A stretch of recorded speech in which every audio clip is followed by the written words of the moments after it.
Récemment, le président Trump a traité le gouverneur du Minnesota, Tim Wells, de retardé.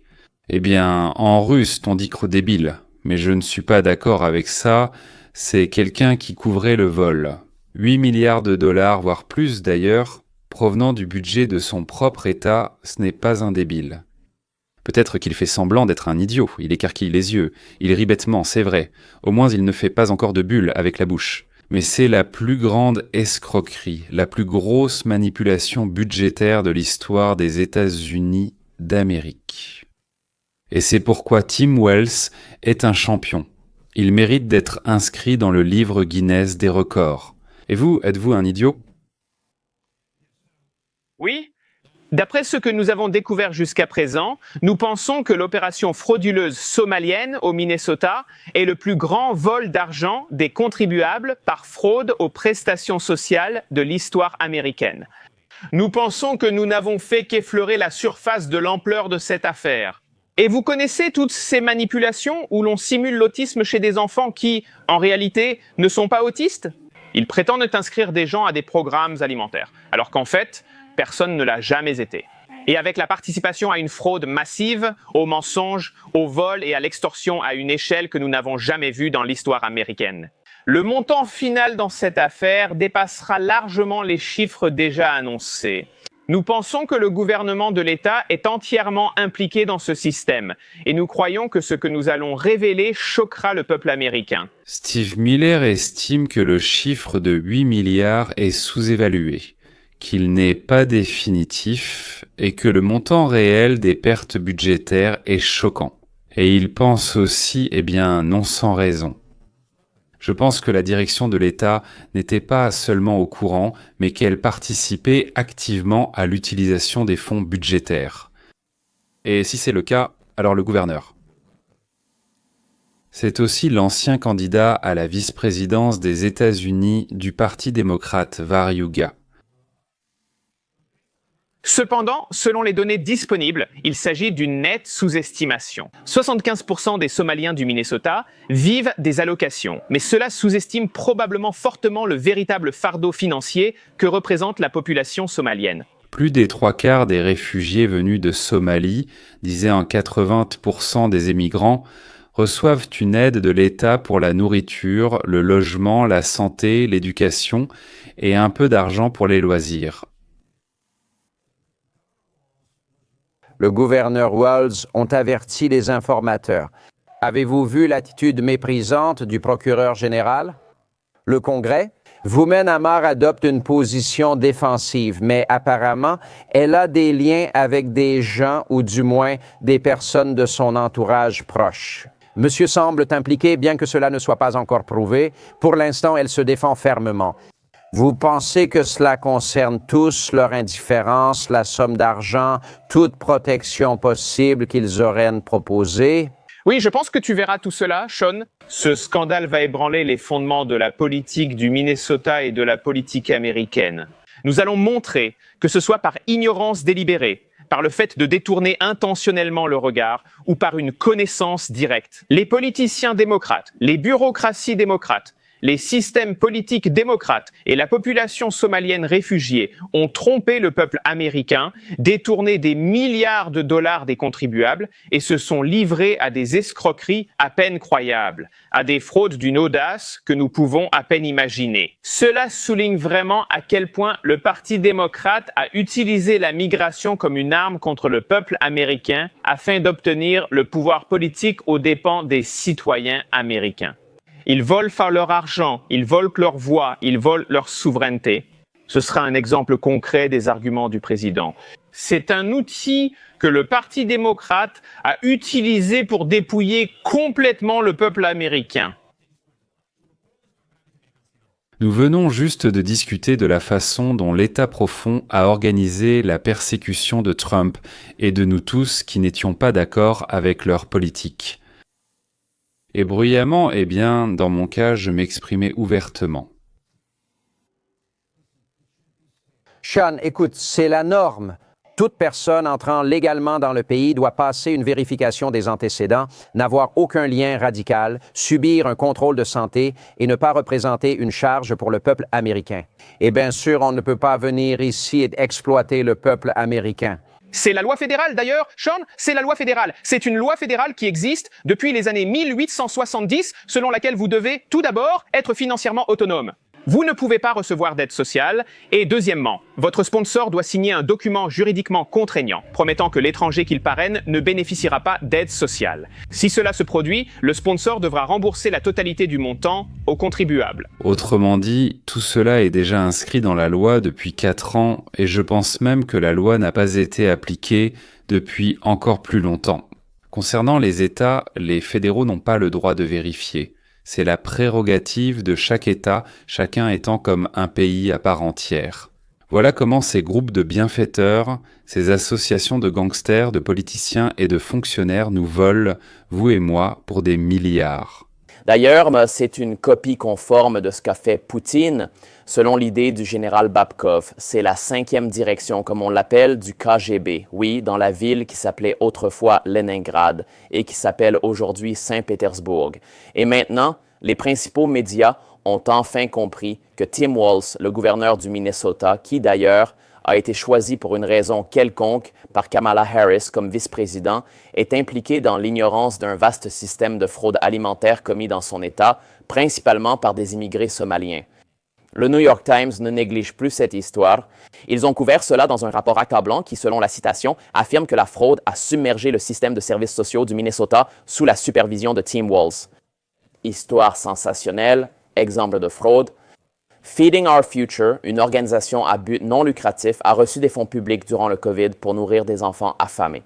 Ils ont plutôt servi à acheter des voitures de luxe et à financer des projets immobiliers à l'étranger, n'est-ce pas? Les escrocs ont fait sortir les dollars des contribuables américains du pays. Parmi 86 personnes accusées de fraude seules, 8 n'étaient pas somaliennes. Et là, ça empire. Selon les informateurs, les agents de l'État approuvaient discrètement la fraude, car les Somaliens étaient devenus un groupe électoral influent au Minnesota, et les démocrates ne voulaient pas perdre leur soutien. Et Tim Walz lui-même a reconnu que ces programmes étaient excessivement généreux pendant la pandémie. Il a été très généreux avec votre argent, comme c'est gentil, je cite. Les programmes sont conçus pour transférer de l'argent, a déclaré Tim Walz dans une interview. Les programmes visent à améliorer la vie, mais souvent, des criminels y trouvent des failles. Il dit en somme, « Oui, on nous a trompés, mais nos intentions étaient bonnes. » Il faut préciser que le New York Times n'a pas été le premier à en parler. L'écrivain et militant conservateur Christopher Rufo y est parvenu en premier. Mais comme c'est une histoire légitime, les grands médias ont dû la couvrir. Cependant, il semble que tous les commentateurs libéraux ne tirent pas les mêmes leçons que le New York Times. Oui, nous, à The View, avons détourné le sujet des échecs de Tim Walz vers d'autres échecs. Vous devinez sûrement de qui il s'agit? C'est intéressant, parce que si vous êtes contrarié à cause de la fraude, en 2018, une juge a décidé que quelqu'un devait payer 25 millions de dollars à cause de son université frauduleuse. En février 2024, une juge new-yorkaise l'a reconnu. Lui, ses fils et son organisation responsables de fraude, puis 3 mois plus tard, il a été reconnu coupable de 34 chefs d'accusation de fraude. C'est vrai ou pas? Nous ne pouvons pas parler d'autre chose qu'une faute d'un démocrate plus de 2 secondes avant que vous ne commenciez à parler de Donald Trump. C'est précisément ce genre d'insouciance face aux vrais problèmes apparus sous la direction des démocrates dans les États et villes bleues qui a poussé les médias progressistes à aliéner l'Amérique moyenne et à la jeter dans les bras du Parti républicain de Trump. Si vous jugez que le Parti républicain manque de solutions, expliquez-le, mais ne tentez pas de prouver la démocratie. Les démocrates comme Tim Walz sont fiables pour diriger une ville, un État ou un pays. Les démocrates disons que Tim Walz et Trump sont des voleurs, Trump étant pire. Donc nous parlerons de Trump, pas de Walz. Une fraude massive aux aides sociales, c'est son bilan. Il l'a permise durant son mandat et continue de s'en justifier. Une gestion progressiste ne survit pas à de tels échecs. Baisse du budget de la police, tolérance envers l'abus des aides sociales, fiscalité agressive poussant les riches à partir, tel est le bilan des progressistes de gauche, une voie vers la catastrophe. Vous avez ri avec? Eh bien, j'ai pensé à quelque chose. Tu sais, c'est tellement drôle parce que ça t'agace tellement Quand Whoopi évoque Donald Trump à des moments inappropriés, mais que Trump mentionne Biden tout aussi inopportunément, notamment à chaque échec sous sa présidence. Et voici encore une autre défense des démocrates. Changer de sujet de conversation, et encore une fois, Whoopi a mal agi, mais Trump a fait encore pire. Je me réjouis toujours de ce genre de déclaration. Celui-là, c'est un bandit, lui aussi, et celui de cette rue. Vous devez protéger vos biens contre lui, parce qu'il est encore pire que moi. Les questions, c'est comme en Ukraine. Donc leurs propres bandits disent à la population « Poutine est encore pire que nous, moi je vous blesse, mais lui, il va simplement vous détruire. » Le président Calvin Coolidge est probablement le meilleur président du XXe siècle, celui qui a mis en place la politique d'immigration la plus réussie de l'histoire des États-Unis d'Amérique. D'ailleurs, l'interdiction d'entrée en provenance de 19 pays s'est transformée déjà sous Trump en une liste de 30, voire même, dit-on, 32 pays dont nous ne recevons pas suffisamment d'informations fiables sur les arrivants. Voilà ce que nos démocrates crient à ce sujet tout en s'énervant. Eh bien, c'est une chroniqueuse de Fox, elle en parle. Eh bien, maintenant, les enquêteurs suivent le réseau de fraude. Jusqu'à d'autres démocrates du Minnesota, comme la députée Ilhan Omar, de nombreux suspects liés à ce système résidant dans sa circonscription, dont le propriétaire d'un restaurant organisant des événements pour elle. Depuis, il a été condamné pour avoir détourné 12 millions de fonds liés au Covid. Qu'a donc fait Coolidge ? Il y a 101 ans, le président Calvin Coolidge a signé la loi sur l'immigration de 1924, sans aucun doute la politique d'immigration la plus réussie que notre pays ait jamais eue. Juste après ce que nous appelons maintenant la Grande Migration, cette vague d'immigration qui a marqué le début des années 1900, lorsque cet afflux massif de plus de 14 millions de personnes est arrivé dans ce pays, c'était très similaire à ce que nous avons vu au cours des 5 dernières années. Il y a 100 ans, 14,5 millions de personnes sont venues ici, principalement d'Europe du Sud et de l'Est. C'est une grande différence par rapport à ce que nous voyons aujourd'hui. À cette époque, c'était principalement des Italiens, des Polonais, des Juifs fuyant l'Europe et cherchant des opportunités en Amérique. Cependant, cette période a été tellement dévastatrice pour les citoyens américains, pour la société dans son ensemble, que le Congrès a alors adopté la loi sur l'immigration de 1924. Républicains et démocrates s'accordaient à dire que la situation était totalement hors de contrôle. Il fallait faire quelque chose, et ce qu'ils ont fait, c'est qu'ils ont mis en place un nouveau système de quotas basé sur l'origine nationale qui disait « Nous voulons des immigrants seulement de certains pays, de certains endroits. Personne contribuant à l'Amérique. Nous voulons installer dans notre maison des gens que nous désirons, et non ceux que nous ne voulons pas. Ils doivent venir de certains pays, avoir certaines professions, être en bonne santé, ne pas avoir de casier judiciaire, et ainsi de suite. C'est compréhensible. L'Amérique n'accepte pas, elle limite strictement l'immigration en provenance d'Europe du Sud et de l'Est et a complètement interdit toute immigration en provenance d'Asie. Et ils ont fait cela pour préserver la société américaine, notre homogénéité, afin que l'Amérique reste principalement un pays chrétien blanc. Parce qu'à l'époque, comme aujourd'hui, l'immigration était hors de contrôle. En réalité, aujourd'hui, la situation est bien pire. La proportion de personnes nées à l'étranger aux États-Unis est actuellement plus élevée que jamais. Une personne sur 6 est étrangère. C'est encore plus haut qu'au pic des années 1920. À propos de la période dont nous parlons, lorsque Calvin Coolidge a signé la loi Johnson-Reed, cette loi sur l'immigration de 1924, cette loi était restée en vigueur dans le pays pendant près de 40 ans. Cela a fortement réduit l'afflux de nouvelles personnes dans le pays, et cela a donné une opportunité. C'est un moment clé pour la grande vague de migrants arrivés. Cela leur a donné le temps de s'assimiler et cela a fonctionné. Dans les années 40 et 50, l'Amérique prospérait, l'économie était florissante, une vraie classe moyenne grandissait et un sentiment de patriotisme régnait, contrairement à aujourd'hui.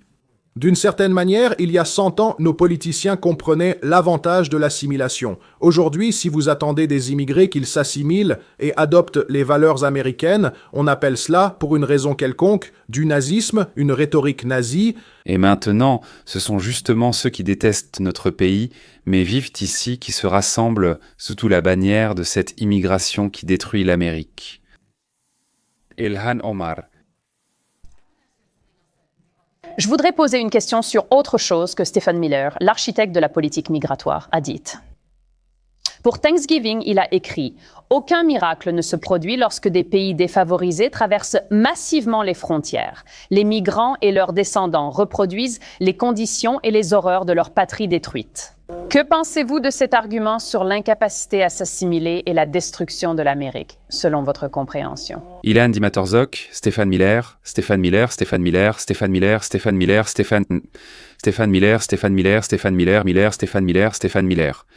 Mais si tu as une citrouille ou un chou à la place de la tête, il est impossible de comprendre quoi que ce soit. Quand je pense à Stephen Miller et à sa rhétorique raciste, cela me rappelle la façon dont les nazis décrivaient les juifs. Quand il n'y a plus d'arguments, on se souvient des suprémacistes blancs et des nazis. Cela signifie simplement qu'il n'y a vraiment rien à dire.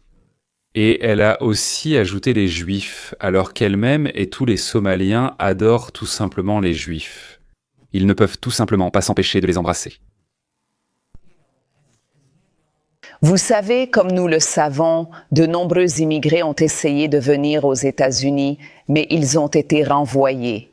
Par exemple, des immigrés juifs. Nous savons comment on décrivait les personnes venant d'Irlande, les immigrés irlandais. Nous savons comment on décrivait les gens à l'époque, lorsqu'il s'agissait d'immigrés italiens. Le président Trump a affirmé ce week-end qu'il fallait revenir à la loi sur l'immigration de 1924. C'est énorme, c'est une déclaration énorme, un grand pas dans la bonne direction. Ce sera une refonte totale. Peu après la publication de Trump, le ministère de la Sécurité intérieure, appuyant ses propos, a suspendu l'immigration de plus de 30 pays du tiers-monde, déclarant que ces pays sont trop dysfonctionnels pour vérifier correctement et autoriser leurs citoyens à entrer aux États-Unis. Regardez. Matt, nous avons entendu dire que c'est possible.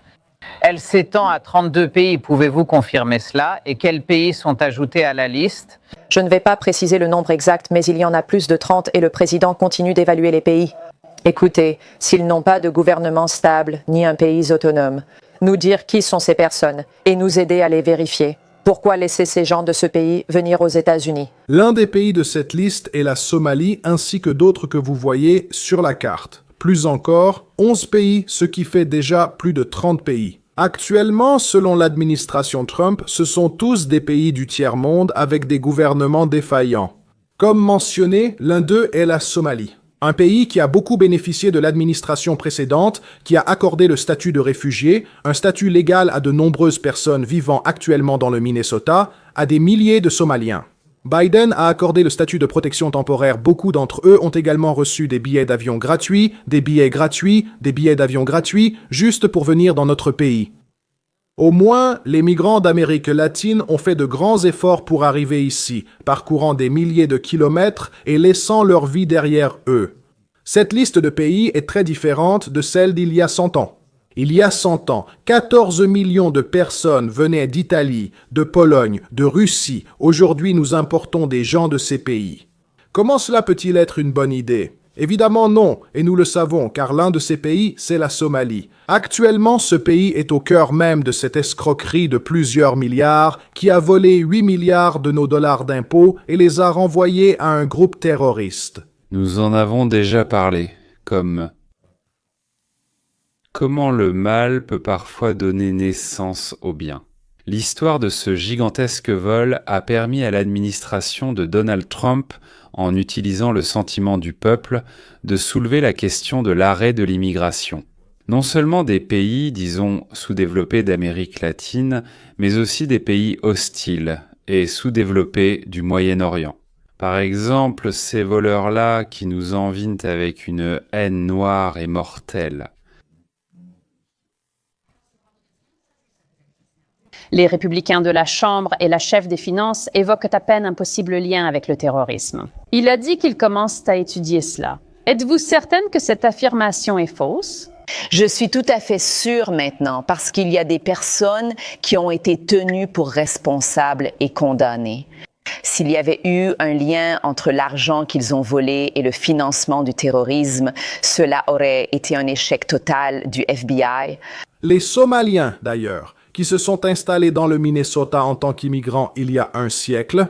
Quand un pays est submergé par des immigrants, ils essaient de recréer ce qu'ils ont quitté. C'est simplement la nature humaine. Les Italiens ont fait la même chose il y a 100 ans. Ils restaient ensemble à New York, les Polonais aussi, ainsi que les Juifs, formant leur propre communauté à Chicago, à New York. Aujourd'hui, ce ne sont plus des Européens, mais des communautés d'immigrants venant de pays comme la Somalie, Haïti, le Yémen, la Sierra Leone et le Tchad, des pays du tiers-monde.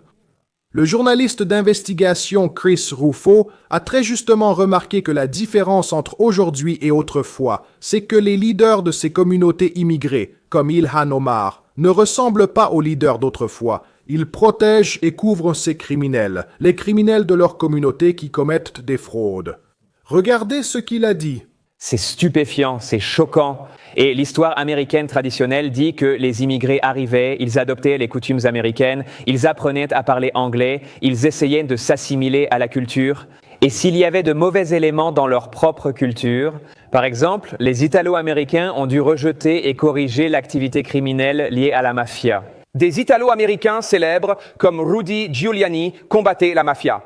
À Minneapolis, c'est l'inverse. Les leaders communautaires somaliens, comme Ilhan Omar, défendent justement ces personnes qui ont escroqué des milliards de dollars. Remarque pertinente. Ilhan ne devrait-elle pas être furieuse contre ces escrocs? Ils font honte à son peuple, à sa communauté. Au lieu de cela, il semble qu'elle les couvre. Il semble vraiment qu'elle les protège, enfin, qu'elle les couvre, comme on dirait chez nous. Oui, parce qu'elle, tout comme le gouverneur de cet État, le maire de Minneapolis, le procureur général de l'État, on dirait vraiment qu'ils sont tous impliqués et qu'ils ne peuvent pas livrer cette sale vermine, parce que cette vermine les entraînerait tous au fond. Et eux aussi. Messieurs, abonnez-vous, mettez un like et activez la cloche. Comme ça, vous saurez ce qui se passe et vous recevrez tous les épisodes de mes vidéos à temps. Au revoir, à la prochaine rencontre.